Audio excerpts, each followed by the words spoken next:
Bagaimana kami meramu data pemerintah yang dikasih ke DPR itu kami sederhanakan. Jadi kami buat catatannya, garis besarnya, jadi poin-poinnya. Kemudian kami kasih ke anggota DPR untuk mereka ya. Itu kan bahan konsumsi mereka nanti ketika rapat dengan pemerintah.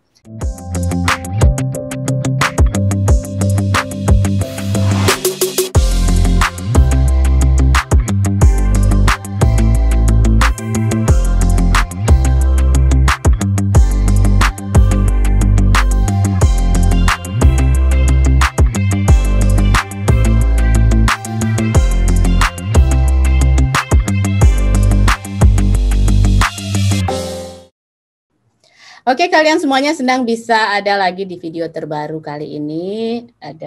Kita sempat agak telat di video kali ini, dan seperti biasa saya sudah punya teman yang akan chit-chat dengan saya, Mariska, di video terbaru kali ini.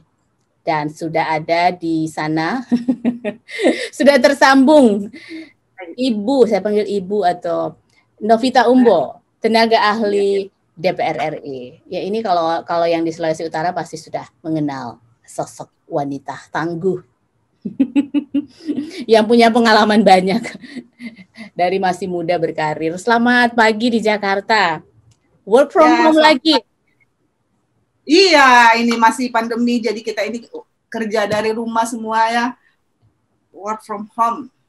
Tapi kalau Novita sendiri lebih senang mana? Kerja dari rumah atau ya ke kantor setiap hari seperti biasa? Sebenarnya sih persoalan senang ya. Gimana ya, pekerjaan tetap harus kita tetap harus dibawa enjoy. Nyaman lah, maksudnya nyaman. Kerja dari rumah. Kalau dalam kondisi pandemi sebenarnya lebih nyaman dari rumah sih, kalau dalam kondisi pandemi ya. Karena kenapa? Karena kan kalau kita di kantor, apalagi kalau kita kerja dengan dunia publik kan, DPR itu ketemu dengan banyak orang. Nah, itu. Jadi resiko untuk terpapar COVID itu lebih tinggi karena kerumunan banyak orang kan, namanya juga meeting.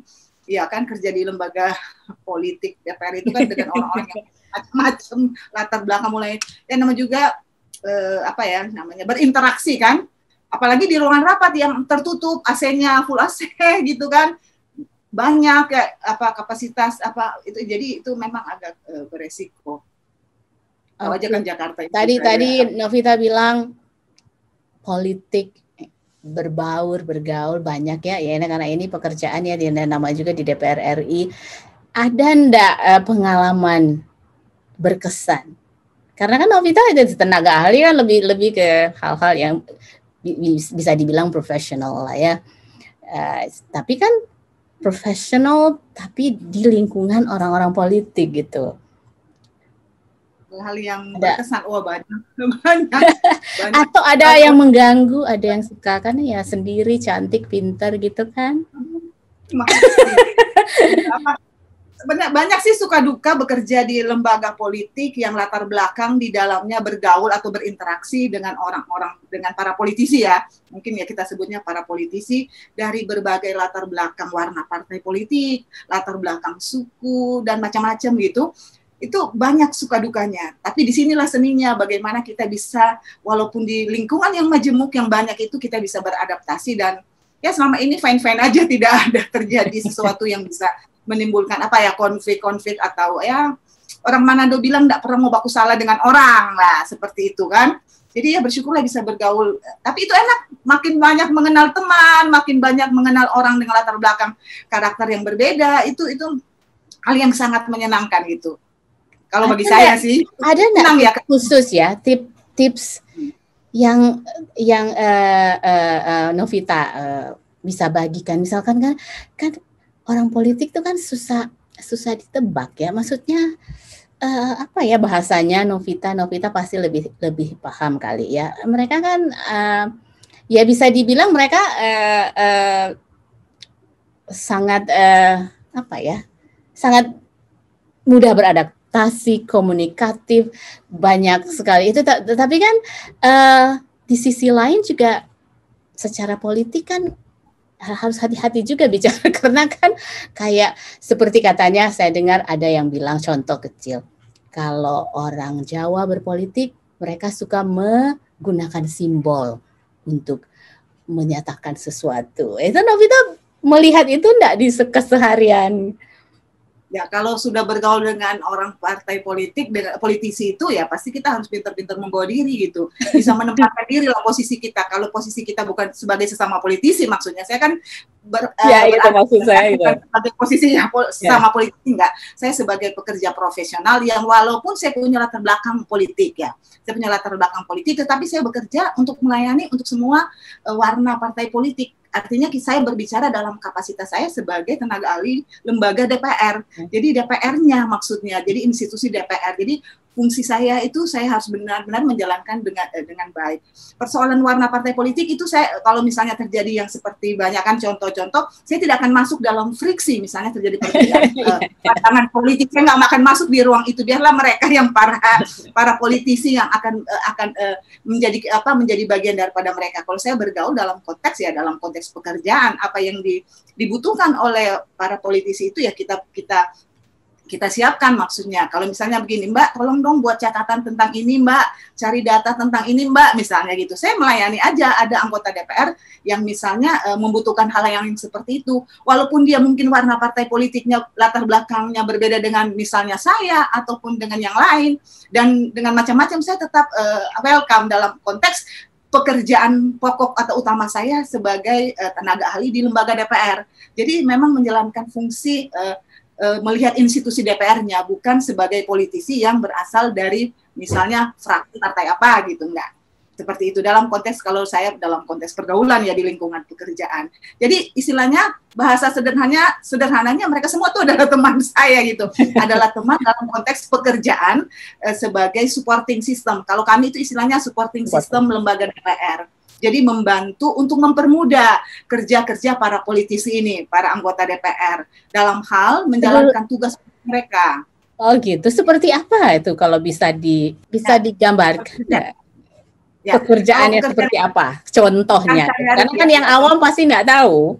Ya. Sehari-hari saya, contoh kayak karena saya di alat kelengkapan DPR, artinya di institusi lembaga DPR-nya. Jadi atasan saya atau bos saya istilahnya itu bukan hanya satu orang anggota dewan saja atau satu warna partai saja, tetapi kita harus bisa membaur dan membawa diri dengan latar belakang dengan warna partai yang bermacam-macam. Contohnya misalnya begini kan, saya dari kerja sebagai tenaga ahli di Badan Anggaran. Badan Anggaran itu kan alat kelengkapan DPR. Salah satu alat kelengkapan DPR seperti ada Komisi 1 sampai Komisi 11. Nah, saya bekerja di Badan Anggaran, misalnya rapat Badan Anggaran.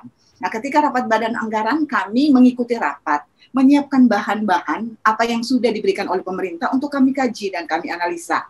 Kemudian kami membuat catatannya.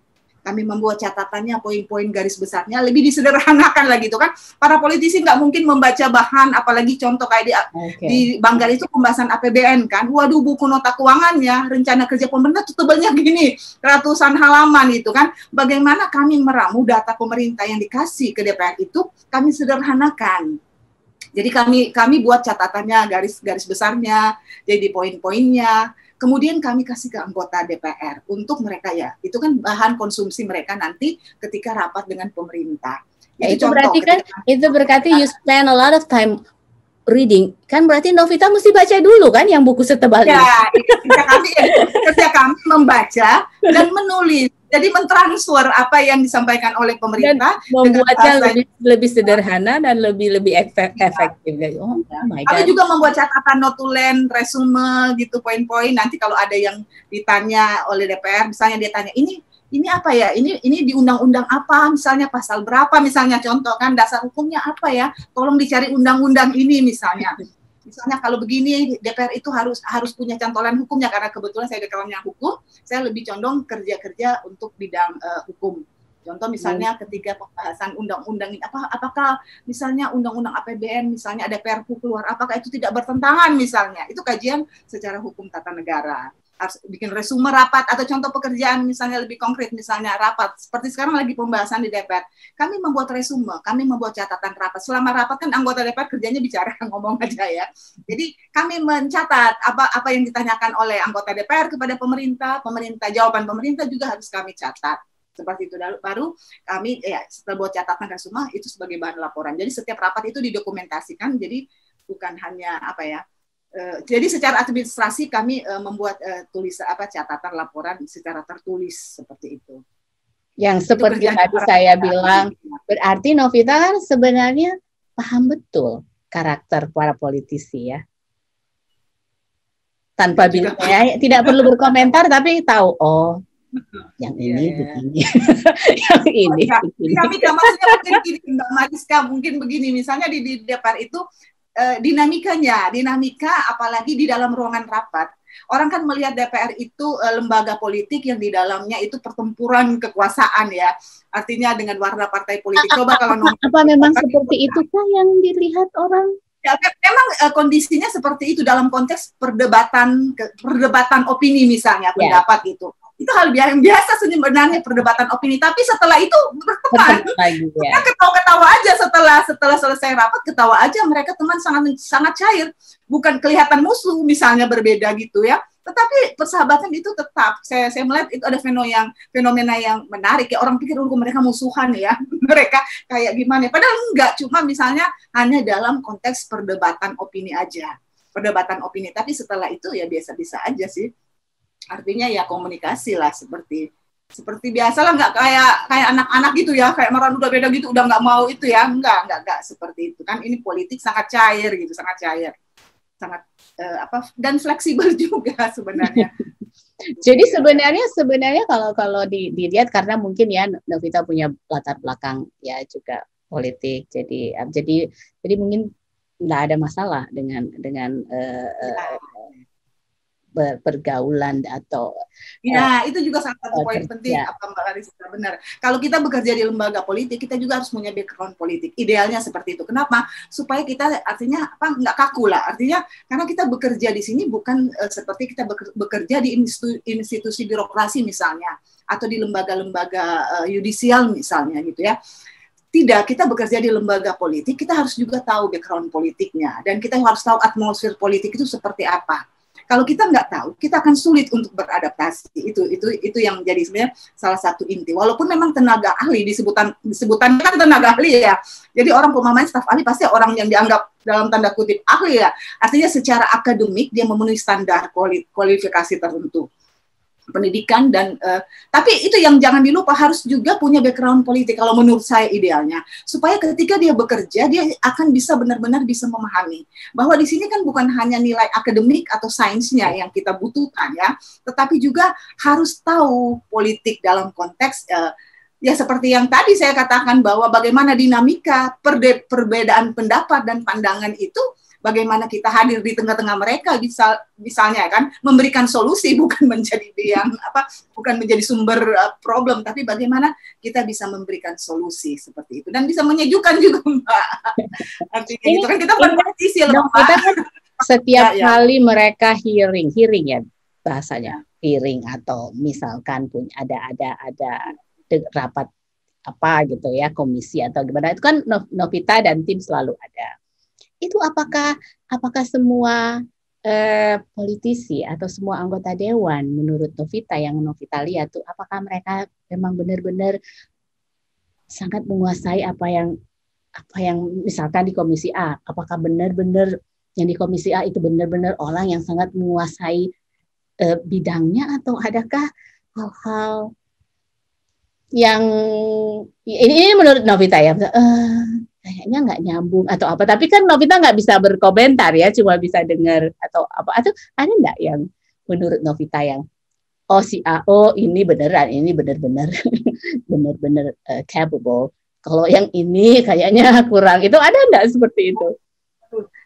Saya mungkin saya nggak bisa kayak menjudge atau maksudnya mungkin bisa memberikan komentar atau penilaian yang sifatnya objektif ya, tidak subjektif dalam konteks kelembagaan DPR. Memang sistem rekrutmen untuk menjadi anggota DPR itu kan memang lewat partai politik ya, lewat pemilu ya.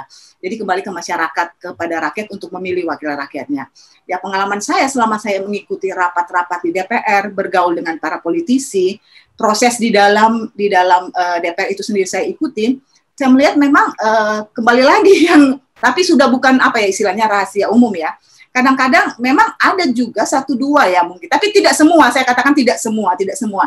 Memang untuk menempatkan orang atau wakil rakyat yang duduk di parlemen itu memang gampang-gampang susah ya Mbak. Apalagi kalau kita mau cari orang yang betul-betul kapasitasnya sesuai dengan bidang keilmuan dan pengalaman. Itu memang ya gimana ya istilahnya. Di dalam rapat itu memang akan kelihatan mana anggota DPR yang benar-benar bekerja untuk rakyat dalam konteks benar-benar paham tugas dan fungsi DPR-nya, dia punya skill komunikasi berbicara yang baik. Karena kan dia berargumentasi dengan pemerintah.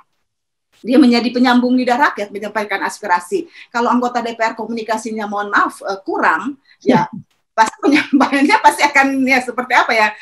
Saya nggak mau banyak komentar, tetapi biarlah masyarakat atau rakyat yang menilai ya seperti itu. Ya kembali lagi kalau saya mau bicara anggota DPR, performance ya penampilan mereka dalam konteks tugas pekerjaan, ya kembali lagi kepada apa ya istilahnya kan rakyat yang sudah memilih mereka. Apapun performance-nya anggota DPR seperti apa, mau tidak mau harus kita terima ya, karena memang sudah seperti itu kondisinya.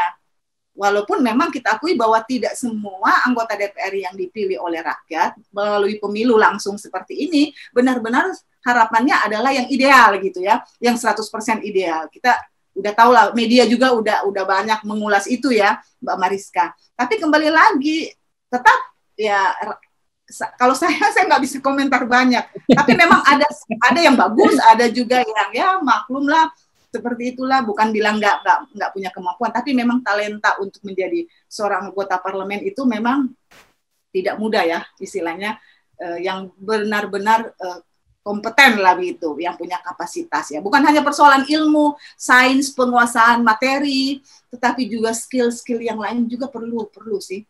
Makanya ini rakyat. Pendidikan politik itu penting ya, Mariska, pendidikan politik kepada masyarakat, memilih wakil rakyat yang benar-benar dia tahu dan bisa, dan dia didukung oleh skill keahlian dia gitu kan. Ada anggota DPR mungkin apa ya istilahnya, dia dapat simpati dari rakyat, tetapi dia nggak didukung oleh keahlian dia, kompetensi di dalam diri dia gitu. Ketika dia bicara, mohon maaf kelihatan ya gimana ya, konten, isi, spirit juga perlu Mbak, spirit memperjuangkan aspirasi rakyat itu perlu loh. Kalau anggota DPR yang bisa, istilahnya bisa fight untuk rakyat kan enak dilihatnya. Pasti Mariska udah tahu lah kalau media itu lagi nonton, kelihatan kok yang ada isi, anggota DPR yang punya isi, kompeten, kemampuan dia, agitasinya untuk mempengaruhi pemerintah. Itu kan perdebatan itu bagaimana meyakinkan kan? Gimana opini pendapat kita mau diterima kalau kita menyampaikan nggak ada, penyampaiannya salah. Ada orang benar. Apa yang mau ya kan bingung gitu. Jadi seperti itu. Jadi harus punya argumentasi yang kuat, punya pengetahuan yang kuat, pemahaman yang betul-betul memang dia paham dapilnya secara politik maupun secara pengetahuan. Jadi dua ini harus dimiliki oleh seorang anggota DPR. Dan tadi skill komunikasi. Karena parlemen berbicara. Jadi berbicara yang gimana dulu ya kan, semua orang bisa bicara ya, di mana semua orang pasti bisa, tetapi mengkomunikasikan itu sebagai penyambung lidah rakyat. Nah ini mesti apa istilahnya, perlu apa ya istilahnya. Tapi ada training kan sebelum. Nah itu ya seperti itu pendidikan, makanya ada semacam apa banyak ya, sekolah ya, sekarang sebelum pelatihan, iya. Ya, sekolah, makanya saya sebenarnya ada pemahaman idealnya ya sekolah parlemen dalam konteks bagaimana kita mencetak orang-orang anggota parlemen yang betul-betul kompeten. Bukan hanya skill bidang pengetahuannya atau background politiknya, tetapi juga dia punya kapasitas untuk benar-benar menjalankan fungsinya. Karena parle kan dia berbicara, kalau di DPR dia digaji oleh rakyat untuk berbicara di depan pemerintah. Itu pekerjaannya. Kalau tugas-tugas bikin-bikin materi ya kami tenaga ahli. Itu Novita. Jadi sebaliknya entah saya ini jadi anggota DPR, lucu ya. Enggak lah seperti itu. Tapi maksudnya idealnya memang idealnya anggota DPR harus seperti itu sih. Dia kerjanya memang harus berbicara, penyambung lidah rakyat, menyampaikan aspirasi. Jadi berbicara juga tidak hanya asal bicara, tapi didukung oleh data, oleh bahan-bahan yang benar-benar memang ya yang dibutuhkan lah seperti itu. Sekarang kita bicara secara ya. Kita mau mundur sejenak. tentang pengalaman berpolitik Novita itu tahun berapa? Kalau masih ingat, yang jadi anggota dewan itu calon itu tahun berapa itu? Yang Dapil Bitung itu masih ingat nggak atau? Waduh, ini sudah mau nostalgia, cerita nostalgia ya dulu. Ya tapi Ini kan ya bisa ya. dibilang kan ya bisa seperti ini, bisa berada di DPR RI menjadi tenaga ahli juga kan ya karena itu bagian dari apa ya, perjalanan karir kan. Iya. Ya, makanya saya tidak bisa apa istilahnya ini ceritanya masa lalu ya. Ya, memang background saya dulu kan saya mantan aktivis mahasiswa ya di tahun 98 ya reformasi ya. Saya mantan aktivis mahasiswa, saya pernah pegang organisasi kemahasiswaan di fakultas saya. Kemudian saya terjun di partai politik di daerah saya aktif mengikuti kegiatan-kegiatan partai politik di tahun 2000 ya, tahun 2000-an ya, waktu itu. Sudah lama. Jadi sudah lama ceritanya ya. Saya sebenarnya background-nya, saya bekerja sebenarnya pegawai negeri sipil dulu, Mariska. PNS di Universitas Samratulangi. Maksudnya dosen pegawai negeri sipil. PNS, tetapi karena saya sudah di partai politik, aktif dengan organisasi, saya senang ya berorganisasi, termasuk di politik, akhirnya membuat saya ya mau tidak mau harus mengundurkan diri dari pegawai negeri sipilnya, maksudnya PNS di salah satu perguruan tinggi seperti itu, mau tidak mau ya. Tapi ya proses berjalan, saya nikmati aja ya seperti sekarang, membuat saya harus bekerja di lembaga politik di DPR. Karena background saya sebagai akademisi, dosen juga lumayan, hampir 10 tahun, 9-8 tahun lah di Unsrat. Ya kemudian saya ke Jakarta menjadi tenaga ahli, dan saya juga di sini bekerja juga dosen juga di universitas swasta. Jadi tetap terasal untuk basic saya di dunia kampus lah seperti itu. Tapi untuk partai politik, saya dulu memang sempat aktif dan bahkan pernah menjadi pengurus salah satu partai politik, menjadi pengurus di daerah. Tapi setelah itu seiring dengan waktu berjalan dan dinamika politik terjadi, saya sudah tidak masuk lagi di struktur partai politik. Saya sudah tidak masuk struktur, tetapi saya masih tetap berhubungan baiklah dengan teman-teman sesama. Ya bisa dikatakan apa ya, istilahnya kader partai politik. Tetap hubungan tetap berjalan dengan baik. Saya juga bekerja membantu juga mereka dalam konteks sebagai supporting system yang tadi di lembaga parlemen seperti itu. Masih berkomunikasi dengan mereka? Masih banyak kok berkomunikasi dengan mereka, masih telepon-teleponan, masih tukar pikiran. Ya, juga teman-teman. Iya. Masih sering berdiskusi dengan mereka atau jarang? Masih sering ketemu. Nah, kalau di DPR itu kan ada yang namanya kunjungan kerja ya, kunjungan kerja, ya kunjungan kunker ya istilahnya, kunker ke dapil misalnya ke daerah pemilihan kan saya Sulawesi Utara, saya banyak ya punya teman di Sulawesi Utara tuh banyak kan, termasuk anggota DPR dari dapil Sulawesi Utara kan, jadi tetap berinteraksi dengan mereka kalau mereka kunjungan kerja. Bahkan kami misalnya di alat kelengkapan di DPR di Badan Anggaran ada kunjungan kerja ke Sulawesi Utara, saya ikut ketemu juga dengan mereka, para pejabat, Pak Gubernur, Bupati, Wali Kota, dan teman-teman anggota DPRD, teman-teman saya yang sudah terpilih, yang sudah menjadi anggota DPRD itu ya ketemu juga, tetap ketemu. Dan saya juga ketika bekerja juga, ketika mereka membutuhkan bahan data, biasanya kadang-kadang kontak saya, Mbak, tolong dong dicari undang-undang yang dibahas di DPR seperti apa gitu. Ya tetaplah komunikasi yang seperti itu. Tetap tidak memutuskan istilahnya hubungan baik lah dengan para politisi di daerah, bahkan teman-teman sesama pengurus, walaupun saya sudah tidak masuk di pengurus partai politik, sudah tidak jadi pengurus di struktur, maksudnya aktif enggak seperti itu, karena saya juga berpikir ya itu masa yang kemarin yang sudah semua kan politik ada periodisasi ya itu sudah pernah, dan sekarang saya fokus bekerja di parlemen, bekerja di DPR. Bagaimana ya. Novita bekerja tuh kan sekarang sistemnya per 5 tahun ya kan, sama seperti anggota. Ya 5 tahun mengikuti ya proses seperti anggota DPR ya. Pernah nggak terpikir ya satu saat tidak lagi dan nanti mau berkarir seperti apa? Pernah nggak terpikir nanti your future? Karena kan ya agak-agak itu juga kan, nanti tiba-tiba 5 tahun kita nggak tahu seperti apa kan. Ya, ya. Seperti anggota DPR aja ya, kita kerjanya periodenya 5 tahunan kan, siklusnya ya 5 tahunan. Kadang-kadang ya secara apa ya gimana? Kadang-kadang berpikir, waduh kerja juga seperti anggota politik ya gitu kan, bisa suatu saat nggak dipakai dalam konteks misalnya kan namanya juga kerja kita ya apa istilahnya dikontrak ya selama 5 tahun. Tapi puji Tuhan sudah berapa periode ini periode yang 3 apa Mariska saya. Jadi kalau DPR itu anggota DPR sudah 3 periode duduk di DPR ya kalau anggota ya. Jadi ini sudah periode ketiga. Kalau sepak bola udah hat trick ini ya. Aduh, kalau politisi kalau udah duduk di dewan sudah 3 periode itu katanya sudah luar biasa, sudah boleh istilahnya naik jadi calon gubernur, calon apa bupati ya katanya ya, udah di DPR ya kalau bagi para politisi ya. Tapi saya bersyukur, saya maksudnya mau apa istilahnya bersyukur bahwa karena pekerjaan ini saya nikmati gitu, karena saya itu sekali lagi karena saya bekerja karena saya ada latar belakang politik dan saya juga bekerja ada latar belakang akademisi, mengajar, saya senang mengajar. Jadi saya bekerja, saya bawa suasana itu aja. Saya senang-senang aja. Walaupun kadang-kadang kekhawatiran, waduh jangan-jangan. Tapi saya nggak mau berpikir positive thinking lah.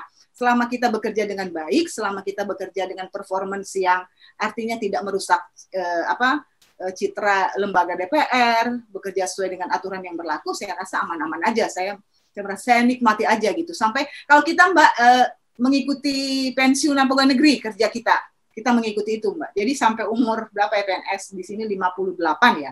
Jadi masih bekerja di DPR. Tapi kadang-kadang ada jenuh, tapi nggak jenuh juga karena saya mau bilang jenuh nggak mungkin karena saya memang menikmati benar-benar. Saya suka bekerja di lembaga politik di DPR itu. Karena merasa ya mungkin bagian passion ya bahasanya itu ya. Mari sekali sebut passion saya di sini. Passion saya di situ. Iya, merasa sebenarnya kalau kita sih lihatnya passionnya sih sebenarnya jadi politisi sebenarnya kelihatan dari sini. Auranya masih ada. Harus modal ya tahu aja kan modal politisi itu tidak artinya kita tahu lah kondisi di Indonesia itu memang perlu ya modal kapital materi itu penting juga. Kita kan bukan konglomerat, bukan pengusaha seperti itu. Ya tapi kan kita mana tahu tidak ada yang bisa memprediksi, siapa tahu nanti dia berubah, orang lebih pintar, masyarakat lebih melek terhadap perkembangan politik dan yang lain, mereka lebih sadar bahwa yang harus dipilih itu orang yang benar-benar capable gitu kan yang mana tahu kapan-kapan berubah kan, kita nggak perlu, yang penting kita kerja baik, kita nggak lagi orang tuh nggak lagi nunggu harus dibayar baru milih kan, mana tahu. Ya amin, itu harapan idealnya ya, harapan ideal ketika demokrasi kita makin maju, masyarakat juga pendidikan dan kesejahteraan mereka juga makin meningkat, itu ya itu menjadi harapan kita bersama ya, supaya ada apa ya istilahnya, ada kemajuan maksudnya bangsa Indonesia dalam konteks peradabannya gitu kan, orang udah makin aware ya, makin sadar, oh iya kalau politisi itu bukan persoalan dia uangnya banyak ya kan, bukan persoalan dia konglomerat kaya banyak menyumbang sana sih yang memberikan materi ya kan, materi. Kalau masih seperti itu kan kasihan yang nggak punya duit, nggak punya modal. Nah, itu benar sebenarnya. Itu nggak bakalan jadi kan, harus nunggu banyak duit dulu kapan kan. Jadi ya kita ini Novita harus kan ikutlah mensosialisasikan, mengajarkan pendidikan politik bla bla bla bla bla kan. Betul Mariska. Memang benar diakui bahwa kos politik di negara kita itu memang tinggi, masih tinggi. Ya. Jadi kos politik seorang politisi itu untuk bagaimana bisa dipilih di ajang pemilu itu masih tinggi. Jadi maksudnya walaupun itu tidak dikatakan 100% sedemikian enggak, tetapi masih menjadi salah satu indikator penentu keberhasilan seorang misalnya calon kandidat itu. Jadi sumber daya uang itu kan kita kan punya standar syarat ya untuk menjadi seorang politisi anggota DPR misalnya dalam pemilu, sumber daya manusianya, sumber daya uang, materi, waktu.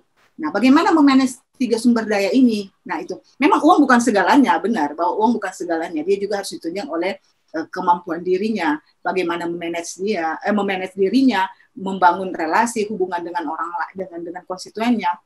Tapi sekali lagi kita lihat pengalaman bahwa ternyata uang juga bisa ya kan menjadi alat ya gitu. Nah itu kan ada dalam tanda kutip ya ketidakadilan, kecurangan dan sebagainya itu masih banyak terjadi kan kadang-kadang perlu juga strategi yang dalam tanda kutip ya itu tahu sendirilah kalau kita masih berpikir idealis atau masih berpikir normatif maunya lurus-lurus aja memang agak sulit ya. Agak sulit. Tapi itu sebenarnya seni dan tantangan kalau saya ya melihat seni dan tantangan. Kalau misalnya jadi seorang politisi, tapi kembali lagi kita lihat kondisi masyarakat kita kan ekonominya masih di bawah, kebanyakan ya. Pada umumnya masih banyak ekonomi yang masih di bawah, dan itu perlu disentuhannya bukan hanya dengan saya kasih kuliah misalnya contoh, atau misalnya kasih sentuhannya bukan dengan sentuhan kata-kata, itu bukan sentuhan yang lain.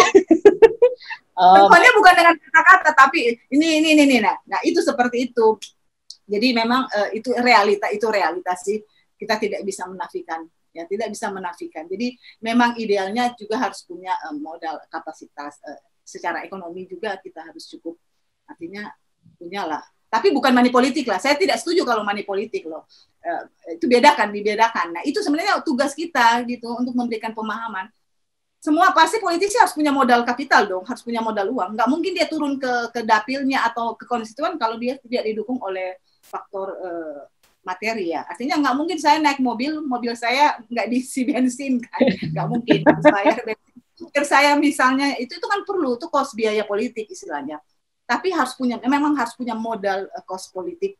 Itu yang tadi saya katakan masih terlalu besar cost politik. Belum lagi kalau misalnya bikin iklan misalnya atau banner spanduk, dan nggak mungkin spanduk walaupun udah dicetak misalnya yang mau pasang siapa ya kan, contoh yang mau pasang itu kan pasti harus ada orang yang pasang spanduknya. Nah itu kan nggak mungkin orang itu kita nggak kasih biaya untuk pasang spanduk seperti itu. Jadi ya biaya-biaya yang seperti itu misalnya, yang saya maksudkan seperti itu harus cukup kuat lah.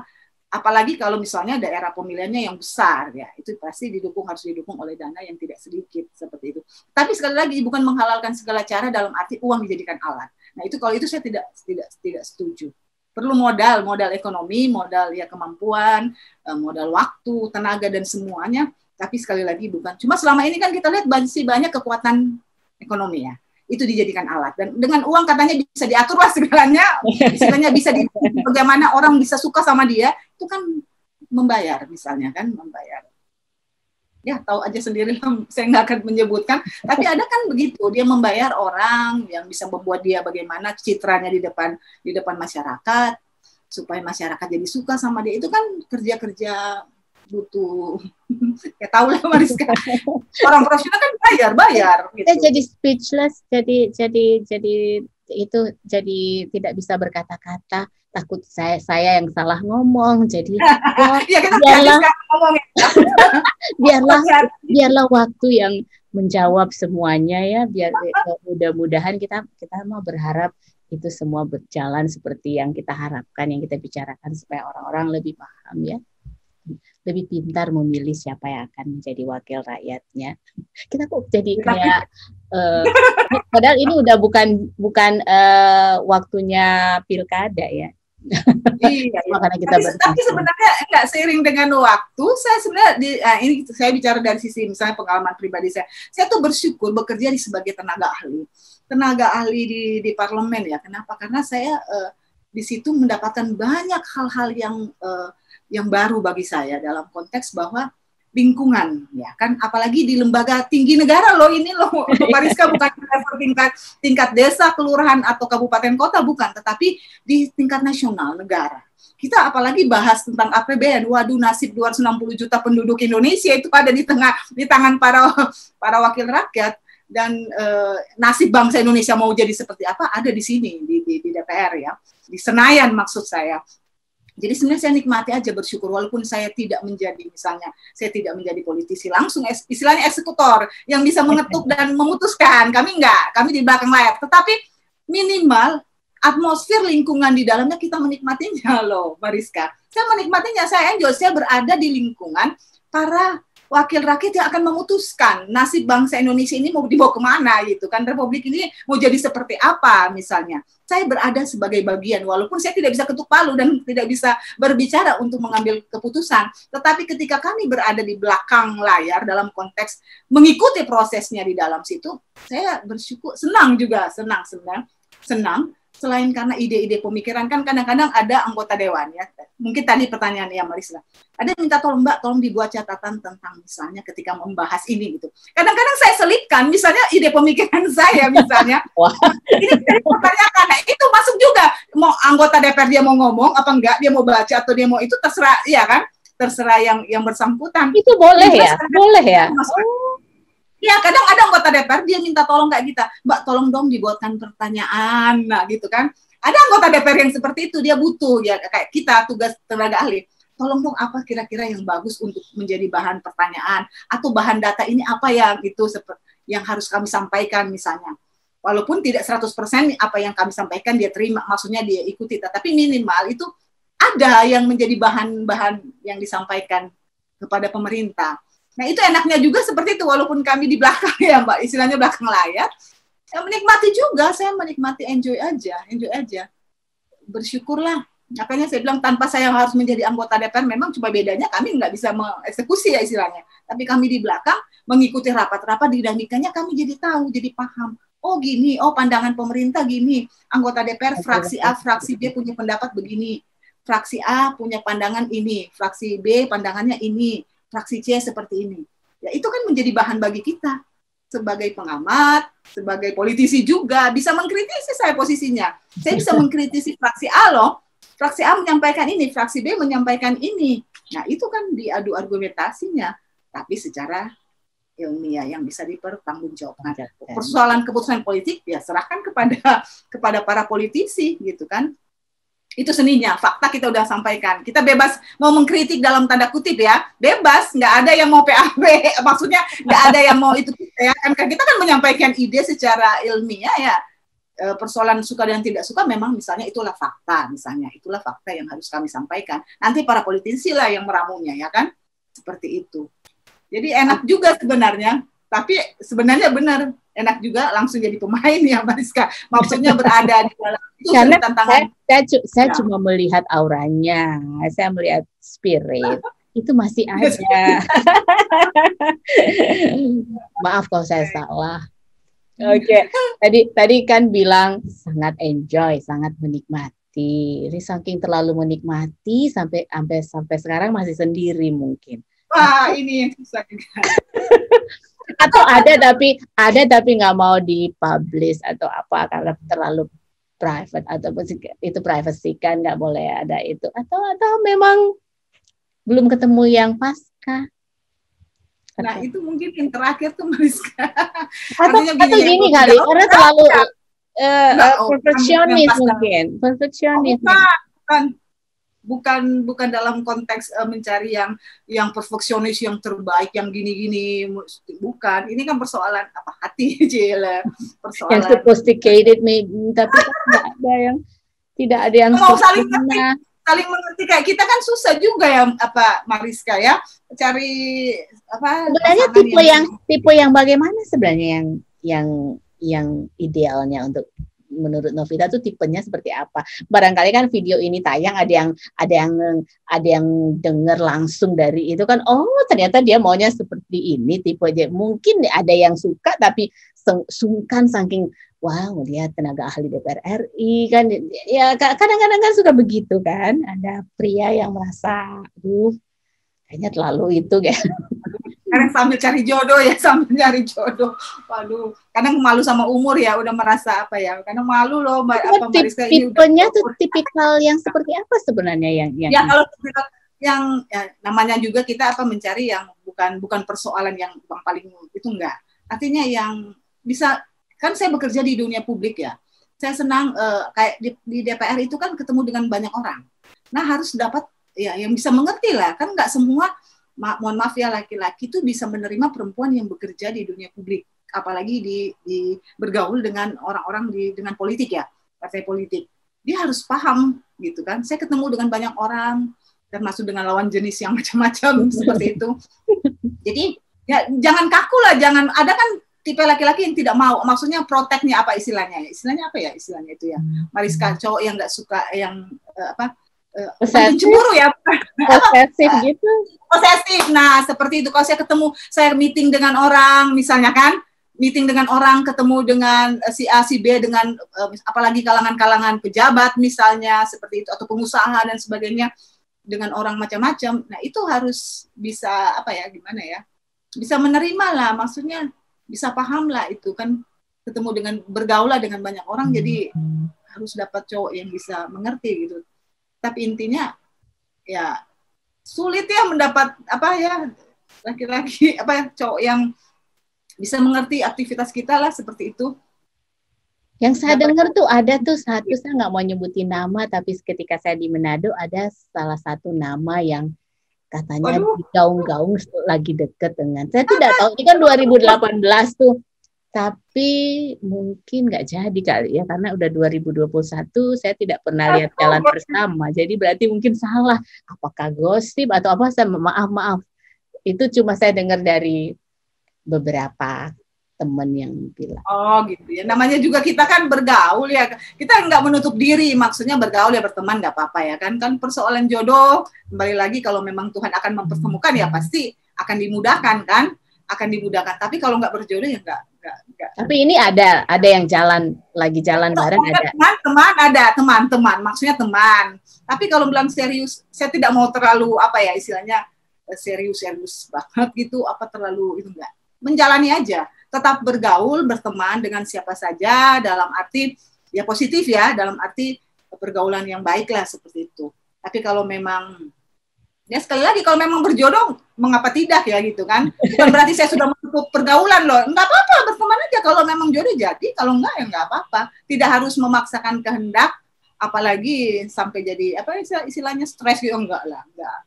Jalani aja, saya berteman dengan apa, dikenalin dengan si A misalnya, termasuk Mariska misalnya punya teman, aku punya teman loh, cowok gini dia mau cari, nggak apa-apa, saya bergaul ya teman, kalau ngomongnya nyambung hati kita ya gitu kan. Belum, nanti kan kita mulai kuliahnya bulan September tuh, berarti kan mulai ketemu dengan orang teman-teman baru.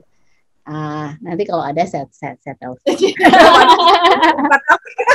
Karena pasti kan nggak jauh-jauh, mereka juga ya kalau dia kelas LLM ambil LLM sama kayak kita ya berarti ya ada itu hukum juga berarti kan ya, jadi ya nggak jauh-jauh. Iya. Mudah-mudahan ini menjadi doa lah Mariska bagi saya ya, mungkin menjadi doa. Sebenarnya dulu sempat berpikir maulah, kan nggak mungkin lah, siapa sih perempuan mana yang nggak mau ya, pasti dia mau lah untuk punya pasangan hidup gitu kan, pasti apalagi usia sudah makin. Jadi pingin serius, maksudnya bergaul bukan hanya sekedar teman, tapi ada tujuan yang jelas. Makanya membuka diri, diperkenalkan dengan si A, si B, si C misalnya, ya tetap bergaul, berkenal. Tapi persoalan mau berakhir di mana kan kita nggak tahu perjalanannya. Itu maksud saya tetap bergaul, berteman, membuka diri, bukan berarti saya sudah tidak mau. Ada kan mungkin yang sudah menutup diri kan, ada aja yang sudah menutup diri. Kalau nggak, saya nggak, tetap ya diperkenalkan ya, kalau cocok dalam arti tujuan kita sama, visi kita sama, ya udah komitmen, itu aja. Sebenarnya nggak perlu banyak ribet lah, terlalu banyak kriteria apa gitu ya. Yang penting dia bisa saling memahami latar belakangnya apa, misalnya kan dia tahu, misalnya latar belakang pendidikan, udah ngerti lah gitu kan.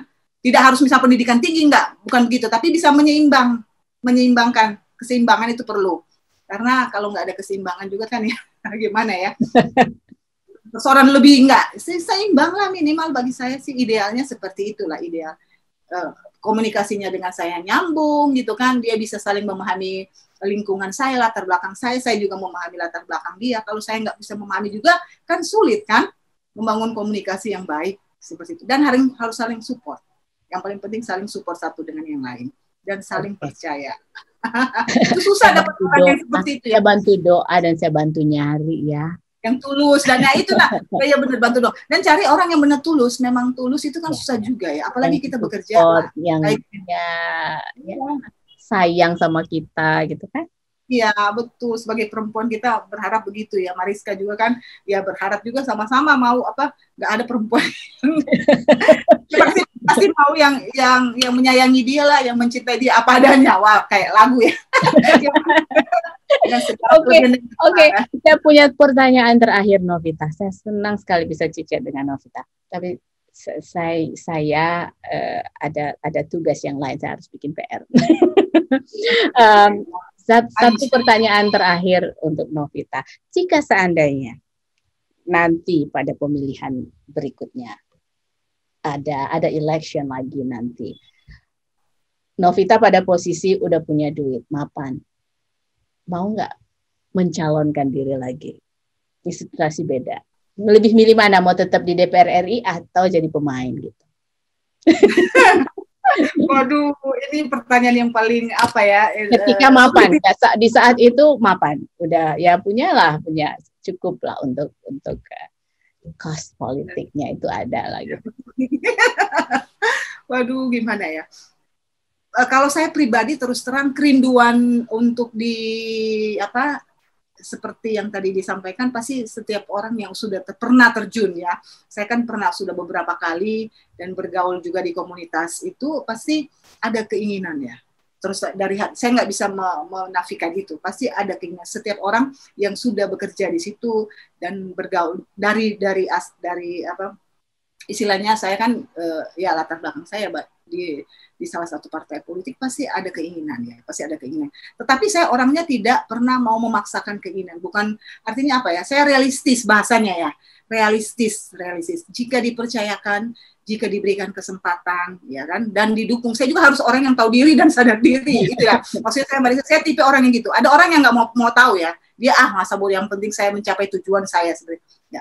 Saya tidak tipe seperti itu. Maksudnya kalau keinginan, saya nggak bohong, saya jujur bahwa setiap orang yang pasti punya latar belakang itu pasti punya keinginan, ya, dan kerinduan di situ. Tetapi saya orangnya realistis dalam arti bahwa ya saya orang mensyukuri apa yang saya kerjakan saat ini. Saya sangat mensyukuri.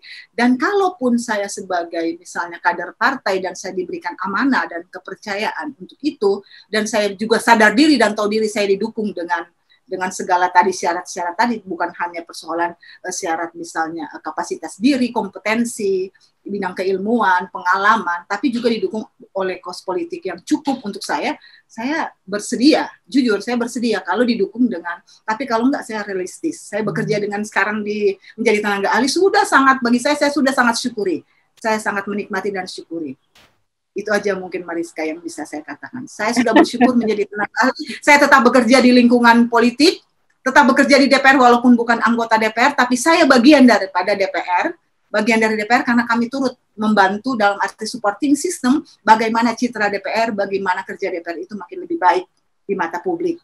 Nah, itu sebenarnya sudah merupakan nilai yang bagi saya kebanggaan lah bagi saya. Istilahnya obsesi saya tidak harus menjadi anggota DPR, misalnya saya bekerja dengan baik, misalnya untuk masyarakat, tidak harus menjadi anggota DPR. Kalaupun menjadi anggota DPR itu baik, lebih baik justru, tapi sekali lagi poin tadi, saya orangnya realistis dan tidak memaksakan kehendak. Persoalannya, kalau dipercayakan, diberikan amanah, dan saya sadar diri dan tahu diri, didukung oleh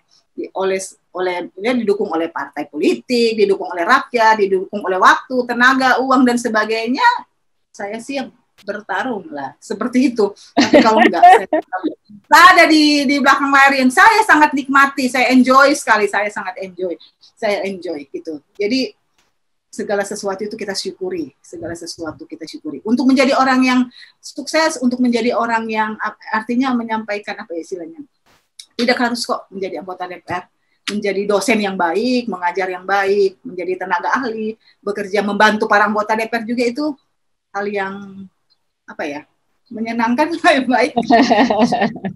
Intinya Mariska, pokoknya seperti itu. Saya takut bicara panjang tersalah lagi ya, ntar dikira lagi Novita ini ambisius ya, atau ambisi gitu. Enggak.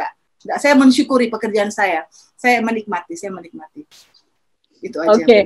Oke, terima kasih Novita, senang bisa chit-chat ya.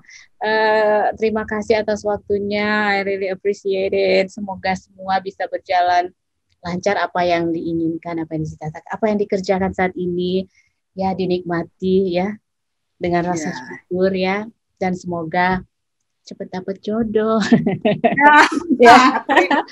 Oke, thank you so much ya Novita. Iya, sampai jumpa lagi. Terima kasih. Bye. Terima kasih. Salam. Salam sehat semuanya. Ya, salam juga ya. Bye. Oke.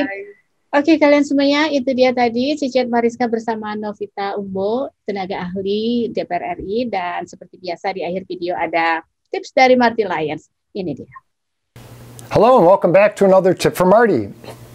Today let's talk about reputation, or what we really could be referring to is maybe a lack of reputation.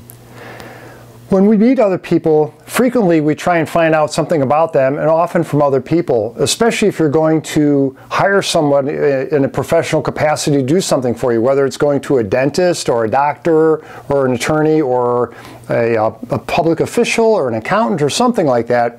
People usually try and do some homework ahead of time to find out, what's this person like? And there's an interesting point in there. You can have a lot of statistics showing how good you are at what you do. Maybe where your customers, they say 95% of your customers are really happy with what the service you provide, and then how thorough you are, and all those types of things. And yet it's interesting that you may have one neighbor who said, well, I tried using that person for such and such a project years ago, and it was kind of okay. It wasn't that great, but yeah, it kind of worked, but I was a little unhappy here and there. And so despite all of the evidence of many, many other people that might have had a really good experience, and that points out that the idea is that if you went to that person, odds are really good you'd have a great experience. People will listen to that one personal bit of evidence and throw out all the rest. And that's how people make up their mind on stuff. And it's illogical. But since that's the way people are, what can we do if we're working in a professional capacity? What can we do to try and change that? And the answer is bend over backwards and try and help customers any way they can. There's a famous store owner, a business owner in Chicago by the name of Marshall Field. And he had a store obviously called Marshall Fields. It was very successful. But what made them so successful is they had a saying, and everybody in the city of Chicago knew that. And the saying is, the customer is always right. And so even when the customer is wrong, and even when the customer doesn't do the right stuff, or the customer will buy some clothes, wear them to a party, and come back the next day and say, I don't like how they fit, and get their money back, even though people do stuff like that, they would look at it and smile and say, okay, because the customer is always right. And yes, there are some people that will take advantage of a system like that. And there are, if you ask around, you'll probably find somebody that has done that type of thing. They buy furniture, they have a party, and they return the furniture, say it didn't quite match their living room or something like that. There are people out there who will abuse the system, but the vast majority won't. And they'll respect it and trust it. And so the idea is that just try and use a blanket idea of that everybody's going to be right. Deep down, they probably know that they're maybe a little wrong on something, but it's better to swallow that bitter pill and try and put a smile on your face and try and make them happy, to try and please everybody, so that you have as many people as possible saying, that so-and-so, they're pretty good. Why don't you go ahead and try them? I'm happy with my experience with them. And that's one way, a practical way of building a strong reputation that should serve you well. So there you go. There's your tip for the day. I'm Marty, and I am not Mariska. She's on before me. If you haven't hit one of these buttons, do so. And if you already subscribed, don't click it again, because that gets you unsubscribed. We hope you're enjoying the show. You have a great day. Take care. Bye-bye.